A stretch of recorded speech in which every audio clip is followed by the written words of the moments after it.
Newsfirst. Good evening and welcome to the show.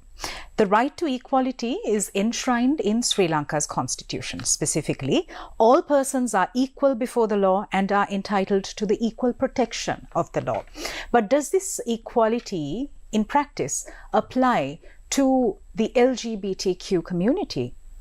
Let's find out by speaking to our guest tonight, Bhoomi Harendran. She's the Executive Director of the National Transgender Network Trust of Sri Lanka. Good evening and welcome back to the show, Bhoomi. Good evening. Good to have you again here with us. Yes. Bhoomi, very recently there was a landmark determination by the Supreme Court decriminalizing homosexuality in Sri Lanka. This now needs to get into Parliament. This now needs to be passed. The two penal code provisions which are problematic need to be repealed. Speak to us about the process, because you too were one of the intervenient petitioners in this petition. Yeah, it came as a private parliament member bill. Mm-hmm. It's one of the way that some sort of laws and policies which can be passed. As I know, I'm not like very much aware person about like specific ways of these procedures, but this also I got to know when this was happening. So Mr. Dolavat contacted me and had a chat about it. So we were not aware about it. So I was suggesting him that you should have a community consultation, because it's about a community. So I mean, like normal the normal way that I practice, if I do something for you, it's always a must thing to do a consultation with you. Absolutely. To understand and recognize what your recommendations, what your requirements are. Mm-hmm. So I was suggesting the same thing to him. So then I think he had like pocket meetings with the community, and he was doing some consultation with the communities, and there was some sort of a break because the bill was on the Justice Minister's table. So I don't know, but it's going to be debated in the Parliament very soon, if I'm not mistaken. There's also a transgender protection bill that has been drafted collaboratively. You are also a part of these discussions, these consultations. Speak to us about the key aspects that it talks about. So before I step into that, I'll give you a small flashback why we wanted to have it. So in 2017, I got an opportunity to participate in ILGA Asia Conference, right, which is a specific conference focusing on gays, lesbians, bisexuals and transgenders, entire queer communities' rights and protection. So during that conference, I met a bunch of friends from Pakistan and India. So they were kept saying about bill. First of all, I thought it's sort of a bill that we are paying, right? Mm-hmm. So I was asking like, okay, just tell me about this bill. First, they came to me and said, they were asking like, why don't you have this kind of a bill in Sri Lanka? I was like, what kind of a bill? Just explain me. So they explained it about, so the protection bill will cover fundamental rights. I mean, like it will be a sort of a savior of transgender community, because the protection bill focusing on each and every aspects of a trans person's life, such as education, right to access for health services, right to have a family, right to have an occupation, right to have a life which free of violations, had to have a marriage life, right to have a land or property, inheritance. So this protection bill covers those kind of like all around areas. Mm-hmm. Mm-hmm. The LGBTQ community in Sri Lanka requires rights advancement, given the fact that through the decades we've had the LGBTQ community being marginalized. Yes. What are some of the major challenges that the community has faced, Bhoomi? Speak to us about this so that we can also look towards solutions. So I can take some example from the court, the arguments which had in the court, like child. If we get this law passed, child abuses will be increased.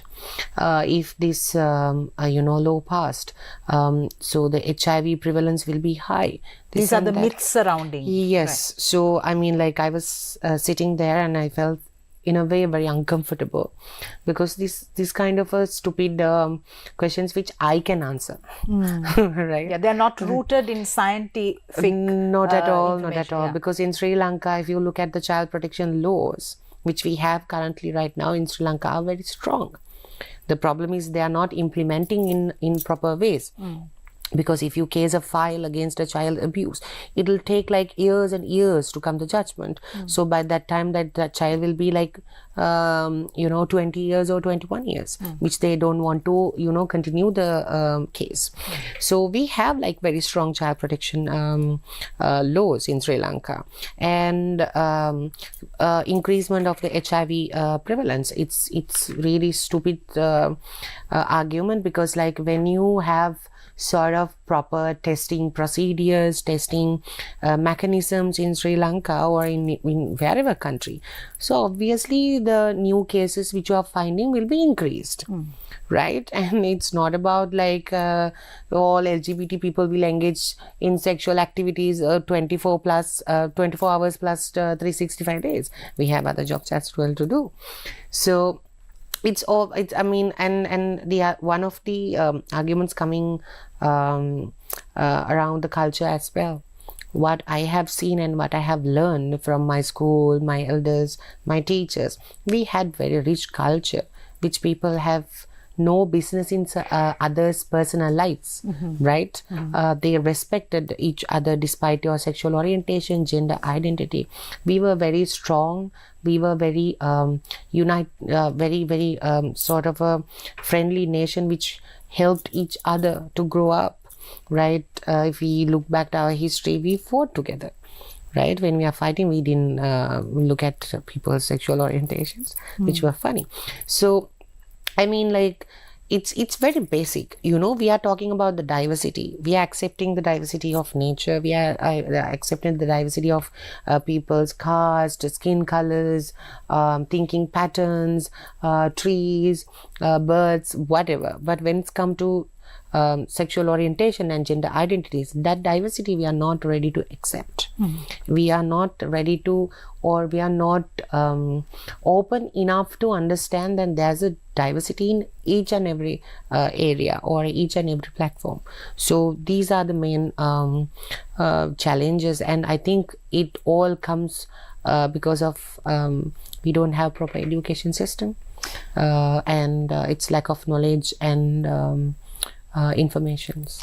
Absolutely. Bhoomi, I'm glad you raised the point about education. I want to talk about the importance of our school syllabuses also being inclusive and not exclusionary. Non-discrimination is one of the principles on which the Constitution is rooted in. However, in real life, we don't see this, and children aren't taught these values, these principles, where dignity should be the cornerstone of education. I think, if I'm not mistaken, if my memory is good, there were like a sort of a trial intervention to put comprehensive sex education into the syllabus. So like when it's come to sex, it's a huge taboo that we don't like to talk about in the society, which is not good. It's which is not healthy for the society, because when people hearing the word of sex, they think about the act. So comprehensive sex education was about how a child can protect their bodies, how a child respect the other person, how to respect your relationships, how to protect your body, how to treat your body, what are the diversities that we have around our society, around our nature. So it was like a very broader topic. Sexuality is a broader topic. People think when it's come to sexuality, it's all about acting, which is like, I don't know where it is coming from. So sexuality is a person's, I mean, our lives 99% representing sexuality, because the way you dress, the way you express, the way you feel, it's part of the sexuality. So it's huge, it's playing a huge role in your life. So kids should be, having this knowledge and information, We've somehow as a society demonized this. Maybe because of the desperation, I guess. That's the truth, no? Like, people don't like to see someone else staying happy. People don't like to see someone else having a sort of a happy life, a free life. That's what I call desperation, like I can't bear your happiness. I'm just jealous. If you are getting something new to your life, sort of in sake of freedom, I will like try to destroy it. I like to see you suffer. That's the entire society sort of acting right now. So what kind of a problem that people have, like two guys living together? That's not disturbing my life. That's not disturbing my my day-to-day life routine. It's not, I don't know how about others, but it's not destroying my mental peace. I can sleep, I can eat. I have no business with someone else's personal life. Why people have to give a huge attention and huge sort of, I don't know, like value into your sex life, someone's private life. I don't have any business with someone's partner. I don't have any problem with your personal life. I should respect you as a human being. I should pay attention how much productive you are to the society, not your personal life, because you are not depending on me. Even though if you are depending on me, I have no right to control your life. So it's all about this stupid desperation, I believe. All right. On that note, we go in for a short commercial break. We'll be right back.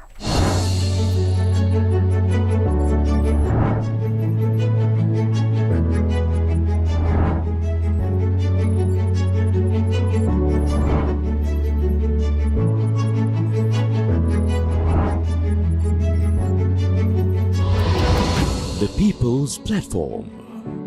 A bad decision is like throwing a stone into a pond. You can never fully undo the ripples it creates. Still, they are trying to postpone the election because that's why they have appointed the presidential commission to oversee the matters of electoral reforms.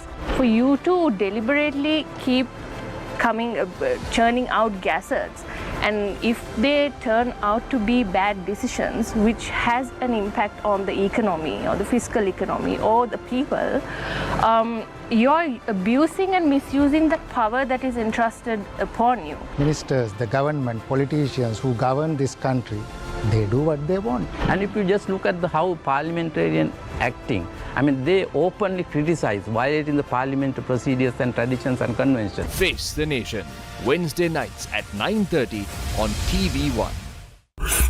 Core problem, that is this economic bankruptcy and the debt problem, is still not solved. The general public wanted some sort of relief from this budget, Mr. Balasurya.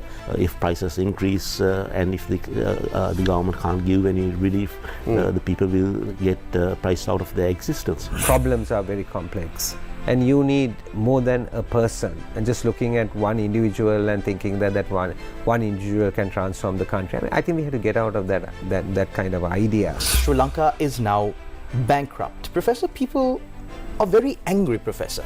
Governments or the political representatives should maintain the public trust. Face to Face, Newsfirst political talk show, Monday to Friday at 8 p.m. on TV1. inflation, exchange rates, and the rise and fall of the stock market. Bringing you insights into the business world. Watch the Business Buzz every Tuesday at 9:30 p.m. on TV1. Sri Lanka and official creditor committee deal covers $5.9 billion of public debt. President heads to Dubai to attend UN climate change conference. Deshabandhu Tennakon assumes duties as the acting police chief. 2 armed men commit multiple crimes in Panadura and Bandaragama within an hour.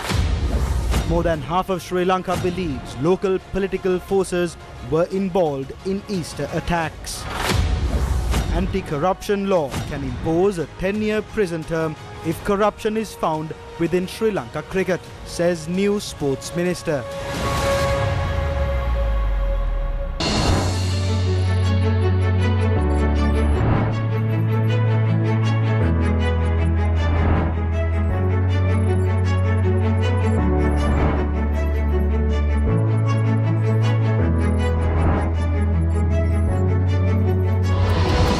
The People's Platform.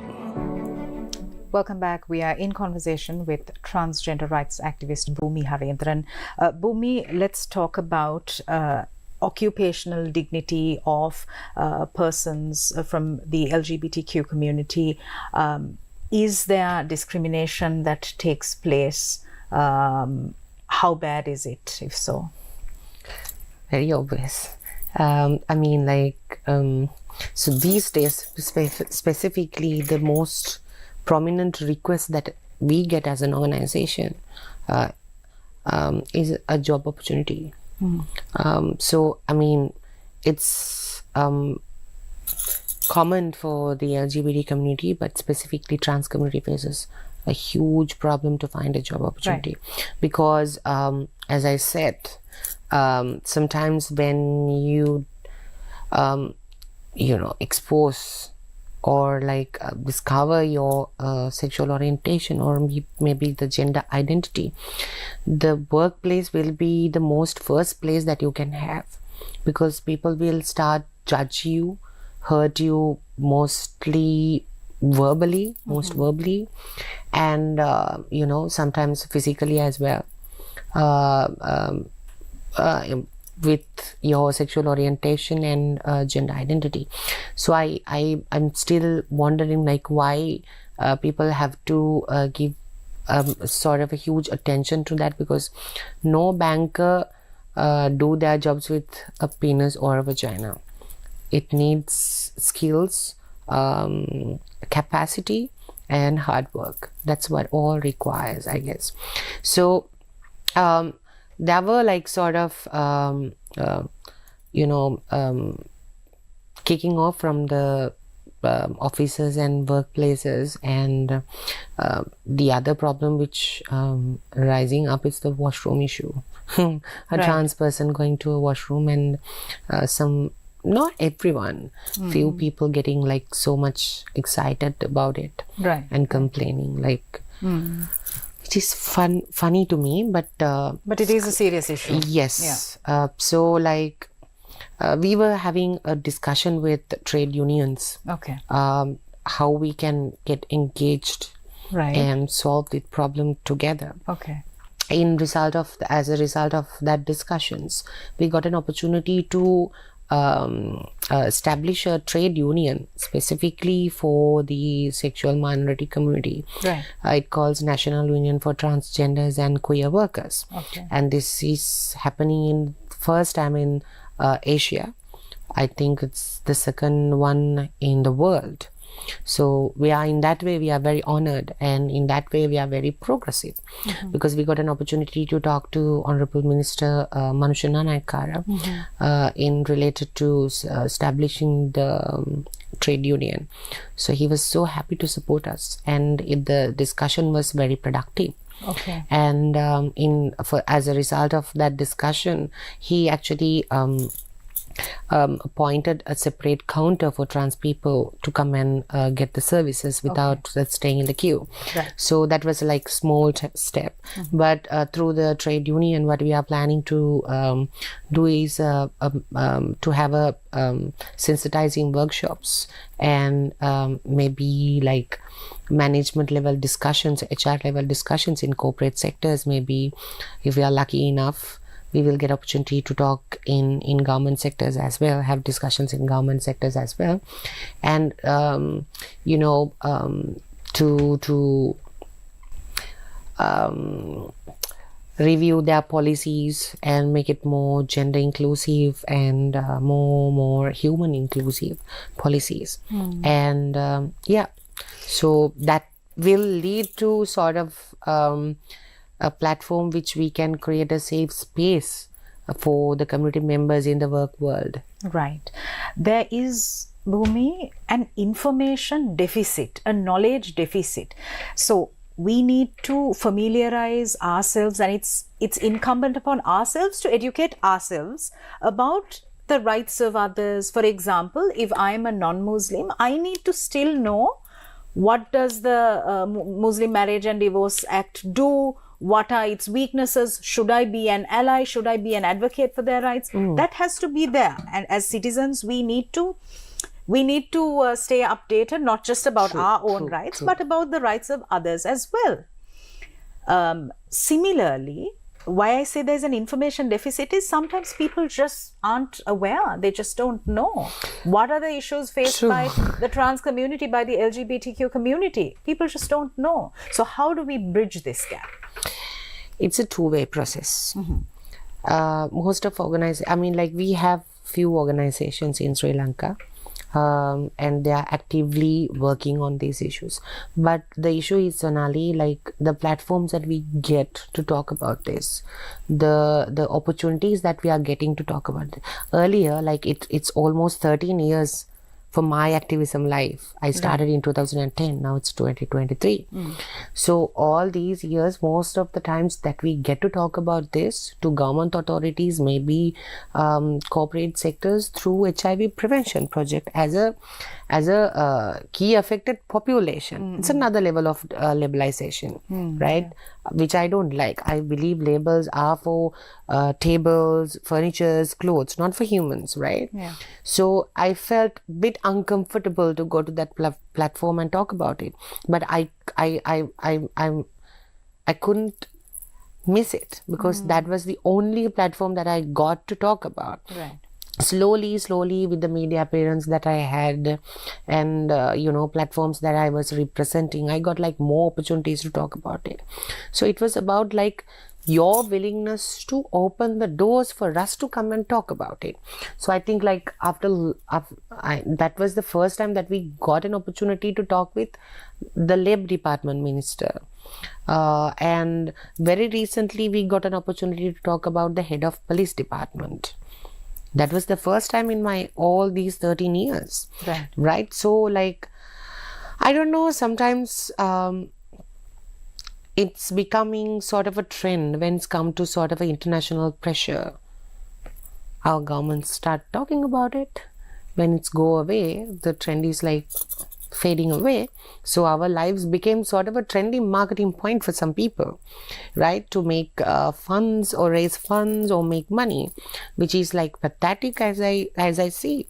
So, and sometimes when we are talking about this, we have sort of these issues, we have these issues, we have that issue. This is not the correct time to talk about it. When we should talk about it, whenever we are talking about these matters about our rights, our life values, people always trying to keep our mouth shut. This is not the correct time, this is not the correct time. So when even I was waiting, when is the correct time is coming? So I stopped thinking like that and I gave up on this. I said like, no, this is the correct time to talk about it. When it's come to the economical crisis, we were starting talking about this. People said, no, we are in hunger. This is not an important thing. Yes, it is important because if you're not listening to us, we will be like excluded from the community, and you have no idea what kind of situations that we are going through, without a job, without a proper place to stay, facing violations. What kind of life that they're expecting us to live? Bhoomi, my final question, what is the way forward in terms of rights advancement? Speak to us about the mental health aspect. How should parents educate themselves, teachers educate themselves, workplaces educate themselves? I think it should start from the education, as you said, schools, training schools, teachers training schools, and all of the government service providing officials training schools need to be aware of this. They have to include about the diversity. I'm not specifically saying about LGBT community, because like when it's come to disabled community, they also facing like huge discriminations, because like whoever are different, they will get discriminated. People always willing to see the same set of people that they see through their lenses, which is not true, which is not a healthy thing, right? So all policies and laws that we have right now, it's need to be reviewed and changed accordingly, which is protecting and including all humans, all citizens, despite of their gender, their sexuality, gender identities, skin color, religion, etc., etc. It will go on and on and on. So, and especially, let's keep the law aside. As a humans, we need to stop spreading hate. Let's say if I'm donating my eyes, it will go to a man or a woman. My eyes don't, carry the flag that this is a trans person's eyes. So you're not, going to have a look or research or background study that whose eyes are coming to me when you're having it, when you're getting it. So stop labelizing people. Respect the humanity. Don't look at my in between my legs. Just look at how productive I am to the society, what I can do for the society, and how I treat people. Spread the love. We have a lot of haters in this world, and we have a huge vacancy of people who are spreading love and humanity. It's a huge vacancy, right? So we need to fill that vacancy. Otherwise, we will lose the quality of calling ourselves humans. So let's be humans. We all are dying, but go from this world as a sweet memory by treating people with love and respect. So that's the way I think we can change the world. Fabulous. Thank you very much, Bhoomi Harendran. Thank you so much for having me. Thank you for joining us. We'll see you again tomorrow. Professor Siri Hettige will be joining us to discuss the accelerating of economic growth. Thank you for joining us. Good night.